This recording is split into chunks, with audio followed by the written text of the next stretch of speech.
अदालत के एक गवाह का कत्ल हुआ है, लोकतंत्र के चौथे स्तंभ का कत्ल हुआ है और सीमांचल के इस पुरअमन इलाके में अगर यह हालत हो गई कि दिन दहाड़े लोगों पर गोली चलाई जाए। इससे पहले समस्तीपुर में नंद किशोर यादव का कत्ल हुआ, जो पुलिस जालिमों का पीछा कर रही थी, उसका मर्डर हुआ। बताए नीतीश सरकार कि एक पत्रकार भी यहाँ पर महफूज नहीं है।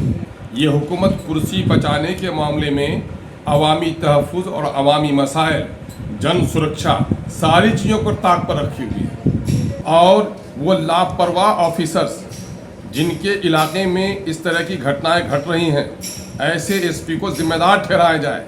इस किस्म के सरफिरे जो रिवॉल्वर लेकर दिन को चलते हैं, ऐसे सरफिरे क्यों चल रहे हैं? ये पुलिस की लापरवाही नहीं है क्या?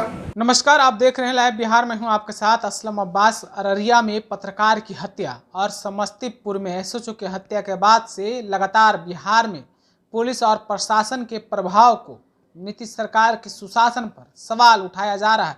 खास करके जितने भी पक्ष में पार्टियां हैं उनके तरफ से लगातार कहा जा रहा है कि जंगल राज की वापसी 200% हो चुकी है। जिस तरीके से नीतीश कुमार आरजेडी के साथ मिलकर सरकार चला रहे हैं, ये पूरी की पूरी जो है जंगल राज की प्रकाष्ठा को दर्शा रही है। तो वहीं सीमांचल में अपनी मजबूत पकड़ रखने वाली एमआईएम यानी कि असदुद्दीन ओवैसी की पार्टी के प्रदेश अध्यक्ष अख्तरुल इमान ने भी पत्रकार की हत्या को लेकर जबरदस्त हमला बोला इस महागठबंधन की सरकार पर। उन्होंने साफ तौर पर कहा है, क्या महागठबंधन की सरकार को जनता इसीलिए बर्दाश्त करे, इसीलिए झेल रही है कि अब पत्रकार और पुलिस की भी सुरक्षा नहीं कर पाएगी? क्या सचमुच में ये सरकार कुर्सी पर बैठने के लायक है? जरा सुनिए अख्तरुल इमान क्या कुछ बोल रहे हैं। दिन दहाड़े एक पत्रकार का कत्ल अररिया में हुआ, जिसका नाम विमल यादव है। लोग गवाही देते हैं कि बड़ा साफ सुथरा नौजवान, जिनके भाई का मर्डर कुछ दिनों पहले हुआ था और ये अदालत में गवाह भी था। गोया अदालत के एक गवाह का कत्ल हुआ है, लोकतंत्र के चौथे स्तंभ का कत्ल हुआ है और सीमांचल के इस पुरअमन इलाके में अगर यह हालत हो गई कि दिन दहाड़े लोगों पर गोली चलाई जाए, तो नीतीश कुमार जी के लिए एक बड़ा सवाल है, गठबंधन के लोगों के लिए एक बड़ा सवाल है। इससे पहले समस्तीपुर में नंद किशोर यादव का कत्ल हुआ, जो पुलिस जालिमों का पीछा कर रही थी, उसका मर्डर हुआ। बताए नीतीश सरकार कि एक पत्रकार भी यहाँ पर महफूज नहीं है, वर्दी पहना हुआ सिपाही भी, दरोगा भी महफूज नहीं है। तो लॉ एंड ऑर्डर की खराबी किस चीज़ का नाम है ना? सरकार का इकबाल बिल्कुल चौपट होकर रह गया है। ये हुकूमत कुर्सी बचाने के मामले में अवामी तहफ़्फ़ुज़ और अवामी मसाइल, जन सुरक्षा, सारी चीज़ों को ताक पर रखी हुई है। मेरा मुतालबा है कि वर्दी पहने हुए पुलिस के नौजवान और पत्रकार के फैमिली को 1 करोड़ रुपए का हर्जाना सरकार दे, इनके बच्चों को सरकारी नौकरी दे और वो लापरवाह ऑफिसर्स जिनके इलाके में इस तरह की घटनाएं घट रही हैं, ऐसे एसपी को जिम्मेदार ठहराया जाए।